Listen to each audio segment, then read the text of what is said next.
Yes, hi. Hello. Hello. Good morning. Good morning. Bonjour. Good day. Sorry, everybody have seen the film? Sure. Yes. Oh, okay. 3D. So the first thing is in my head, I say, okay, who will be the best person for the part? And my first idea was Rihanna. I don't even know if it was realistic or not, but it was just like my idea and my dream. And you never know until you ask. And I was lucky because at this period she really wants to play. She wants to try to be an actress and be in movies. So I was lucky. I just arrived at the perfect timing, and she was exceptional.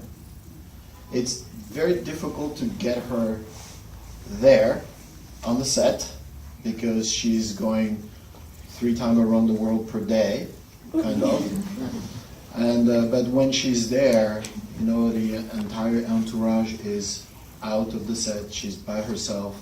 She's very focused and very just like asking you to direct her, which for a director is just a dream. And this little 1-minute scene is 6 days of work. And a month of study all the costume and all this. It was a tough scene to prep since the beginning. She had more outfit changes than all of us in the movie. Yeah. Together, basically. She has more outfit than me for the last 10 years. Yes. When you start this kind of thing, it's a serious thing. You cannot start Valerian and say, oh, yeah, I'm going to do it. No, there's lots of competition. There is, Marvel, DC Comics. There's lots of superheroes. So it's almost a $200 million film, and it's going to be tough. So I start 10 years ago, and I start very, very slowly. I start with the designers. I select 10 designers in the middle of 2000, and I make them work for 2 years in the dark. They don't even know the script, and they have a contact only with me once a week through Skype for a year. And because I want their creativity totally without frontier, I want them to come back with the weirdest thing they can find out. And then I receive more than 6,000 drawings and start my puzzle and start to think about my 2 actors, because you cannot make this film with this couple. It's an unusual couple. An unusual hero is obviously not Schwarzenegger, and it's a different kind of a hero, maybe a little bit more European in a way, more fragile and more, kind of different. Sometimes he's even spoiled or pretentious a little bit, but I like that. I really love that from the character. And she's the granted one. I need someone who, most of the time it's what we have in the couple, okay? The woman is in charge and then we pretend we are.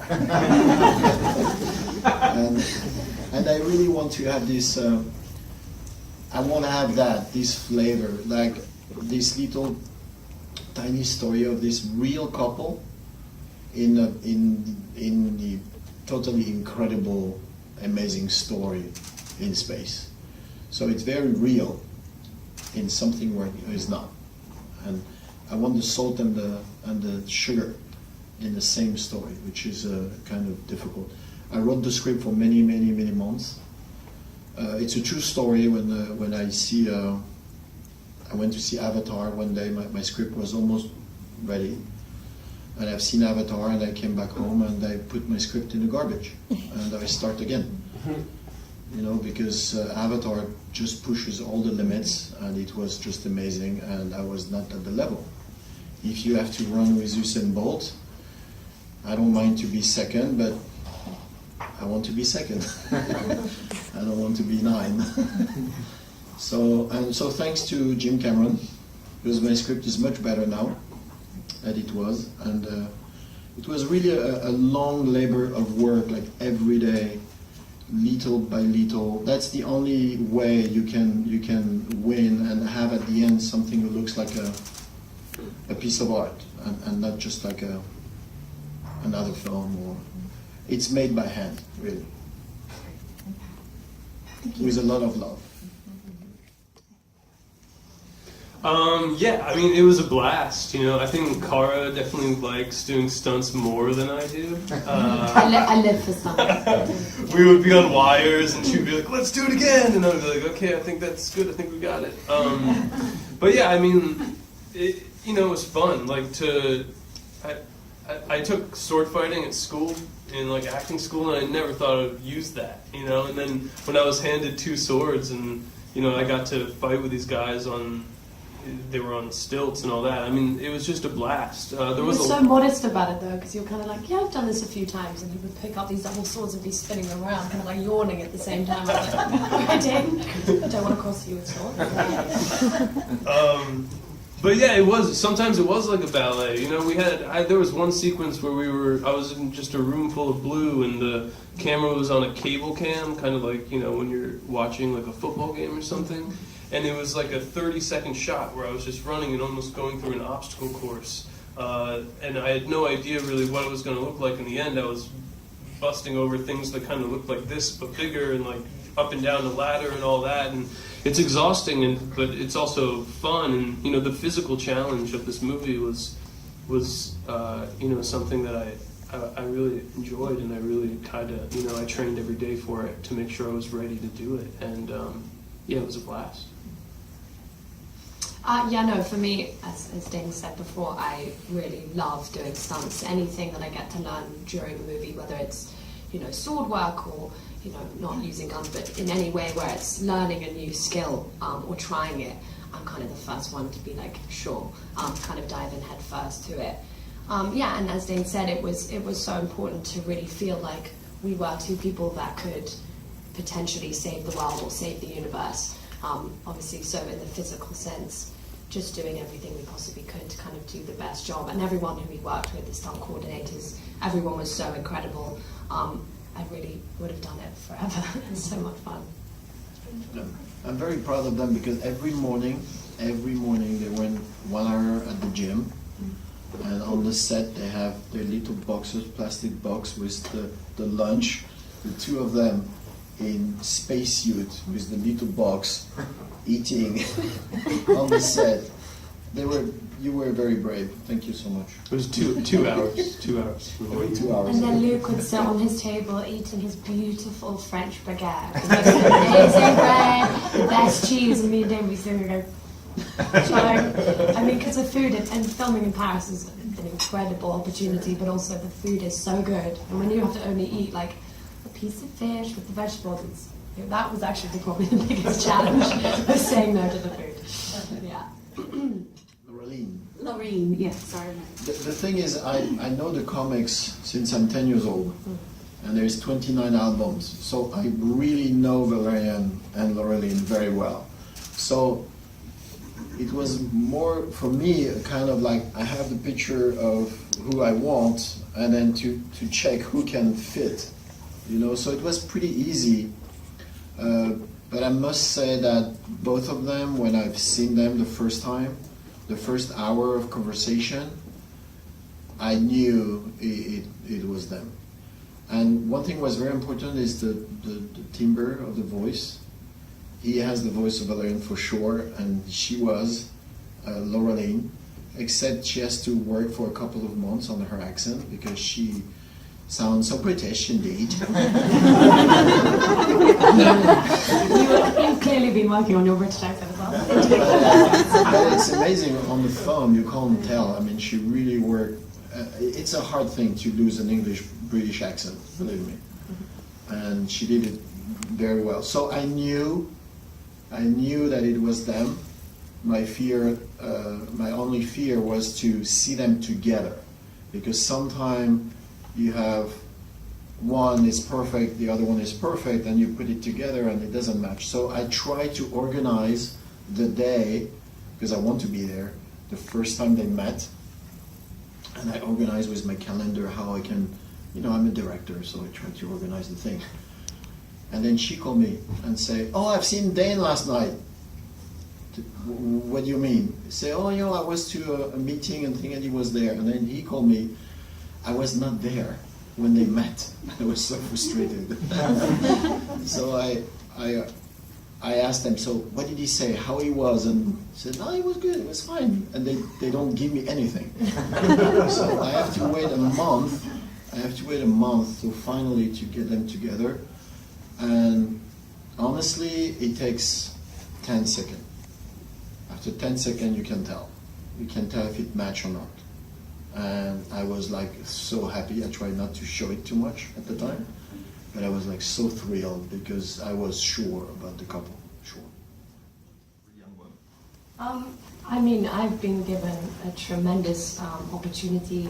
I'm very blessed to have a strong, influence, as you say, with young girls and teenagers. That's, been my goal from when I was younger, is to kind of, be a role model and for young girls to be able to look up to me, because again, I'm following every single one of my dreams that I've ever had in my life through hard work and determination.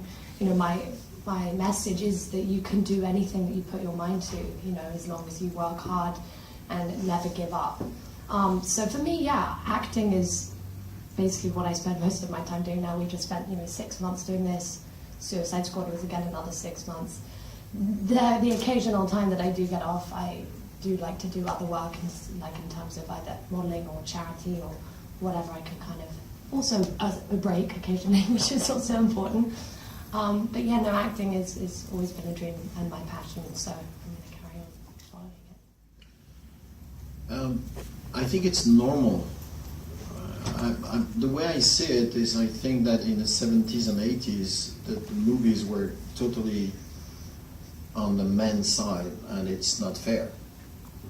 I pay the exact same attention, believe me, to the female part, to the male part, exactly the same. So I don't see any difference, in fact, for me. You make the difference because most of the other films, it's really hasta la vista, baby, and then that's it. The girl is in the back crying. I'm coming back. That's not my vision of the relationship between men and women, and maybe I was raised a certain way that I was lucky enough to see that they're both very strong, and so same attention for me. I think every time I try to get too serious, I have to crack a joke. And I think the films are like this. I can't just make a film like a cheeseburger and nothing left. I'm not interested. I need some weight. I need to talk about people who get wiped out at the beginning of the film. They lost their... No one is responsible. It's just a mistake.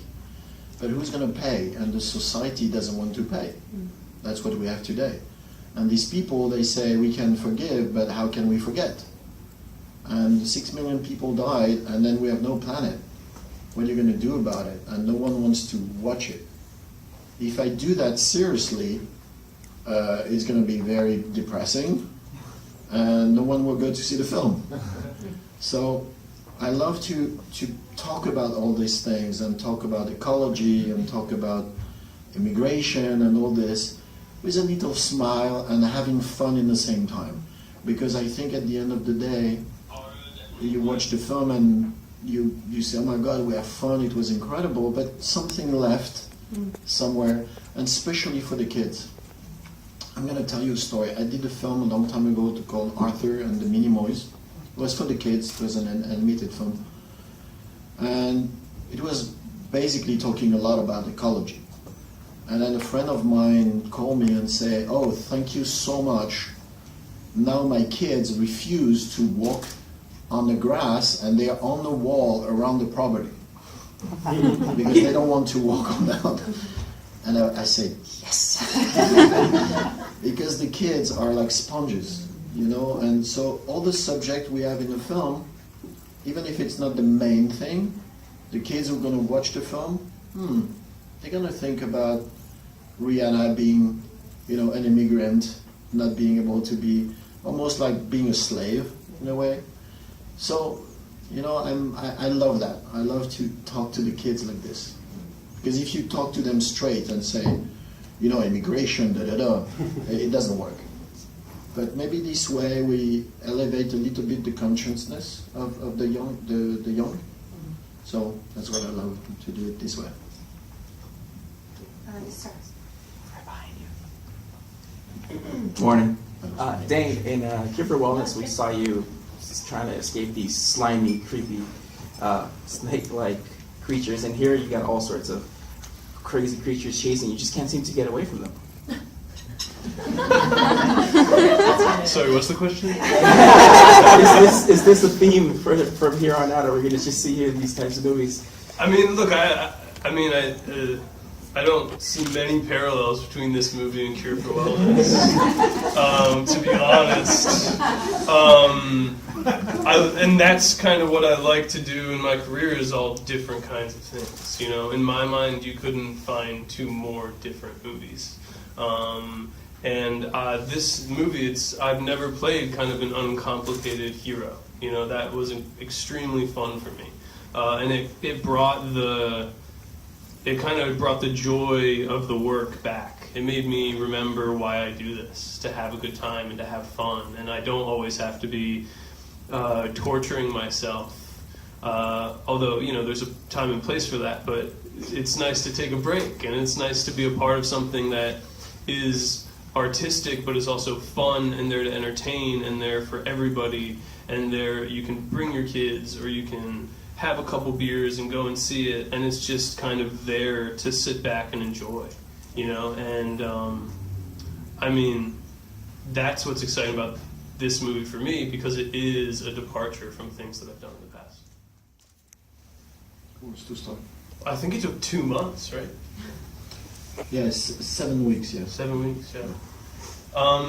Luc made pre-vises for everything in a way that I've actually never seen anyone do, where he basically took local Parisian actors and shot the entire... The students from the school. He shot the sequence shot by shot with them acting it out, and with barely any special effects, just to kind of explain to us how the sequence was going to work. Because until I saw it, he could explain it to me over and over and over again, and I still didn't fully understand. It's like, okay, so you put on the thing, and then you're there, and you're not there, and this and that. And it was such a complicated sequence to explain, but then once you saw it, it was brought to life. And so I really relied on those previses that he made for that sequence. And also, once you kind of took, because the visual effects are so incredibly mouth-wateringly overwhelming, kind of when you strip those back, it's a lot more simple to understand when you had them kind of just using the boxes or using the things that they use. When you actually narrow it down, it's kind of the visual effects that kind of just make you detach, and you're like, wait, who's in what part again? You know, it's that kind of makes you escape, which is why they're so incredible, I think. In fact, I made a meeting with all the people from special effect and the entire team to explain Big Market, and the explanation took 2 hours. And at the end of 2 hours, I've seen it was like almost 150 people, like this. And I can see that no one understands. No. So that's where I decided to take all the students from the school. It's a cinema school, and there are 60 students. We put the 600 shots, the storyboards on the wall. We rent the studio for 3 weeks, and we shot every shot. There's 3 visions in the film. The desert vision, us tourists, we watch, that's the desert vision. The helmet vision, what you see through the helmet. And then you have the merchant vision, which is you're an alien in the other dimension looking at us. And then when we finished the editing, the first one was slightly yellow, the second one slightly blue, the third one slightly red. So when you watch the previews, it's yellow, blue, red, red, yellow, blue, red, blue. So you know exactly which vision. So it helps finally, 2 months later, everyone say, okay, I understand. And, Not everyone. yeah, because then you have Americans, French, Japanese, Chinese. Lots of different people. Ooh, where to start? 6 months. Let's go back. I'll start with what I learned. I mean, I can't even begin to start actually from what I learned. I think, again, me and Dane working together, I thought it was always very interesting why Luc picked us both. I think it's funny because over the 6 months, we definitely have a very different approach to the kind of the way. I mean, Dane is an incredible actor. Went to drama school. But his approach, I've never learned kind of more on a film watching him work, his dedication and his kind of work ethic. It really inspired me so much, and obviously sitting on set, we got to talk so much about kind of how we do things.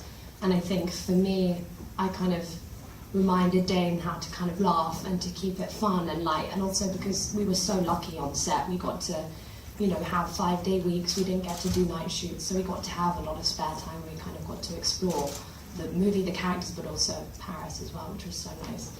I'm trying to think of one funny moment. I think maybe when we fell out the trash chute, kind of picking out, I mean, you get to see in the movie like the kind of various little different things, but the amount of odd stuff that was put in that trash chute, like different slimy parts or like random things, just kind of getting to dive into that. I mean, honestly, the detail of the sets that were made was so incredible. I never wanted to leave. Like, just discovering all the kind of different moments was really special. It was one of the sets was not blue. Also. That was also true. Yeah, that was very. Me, it's not so much the most funny moment, but the most exciting moment that I was waiting for. It's a scene without a special effect. It's the scene where they both like this, and then she has, you know, she talk about love, and she has to come on tears. And you say, you know, I don't ask you to die for me, I ask you to trust me. It's this scene. And I was waiting for this scene for like almost 15 weeks because, you know, I love this kind of like, you know, it's the juice for a director. No special effect, you're like this, and there's the two actors, you throw everyone out of the set. And my thing is like, when we're gonna make it? If you make it too soon, they're not ready, not comfortable. And then you always reach the moment where they're ready, they can do it. And when they're ready, just wait a little more. Just wait 1 more week, because now they're dying to make it, they want to do it. And then you play with that a little bit, just like you're scared about the scene first, then you want to do it, and now you're dying to do it. And I almost did it at the end. I play a lot with that. And the day of the scene was just magical for me. It's the first time we have the feeling just to be the three of us, and no one else exists, and we were like in our little world, and it's for me my best souvenir, it's this scene.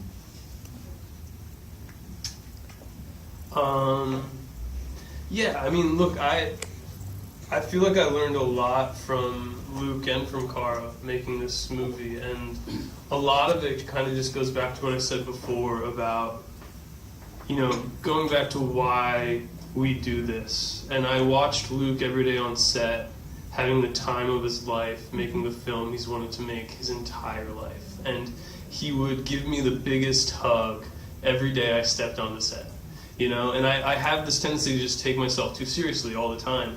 And Cara doesn't have that problem in like the most beautiful, in the most beautiful way, where she just like is always, she loves life and she knows how to live it, and she is living her dream, and she's doing all these things that she wants to do, and she's just always running on like high octane in like this incredible way. And I remember Luc pointing out to me about halfway through, it was like, you know, every day when Cara shows up on set, I can tell she walks in the door before I even see her, because she puts this huge smile on your face. And I was just so happy to see her every day and be around her every day and to kind of feed off of that energy of Luc and Cara having the time of their life. And I think that's why I was also able to have the time of their life, because I got to work with both of them. It makes me want to cry. Can we hug them?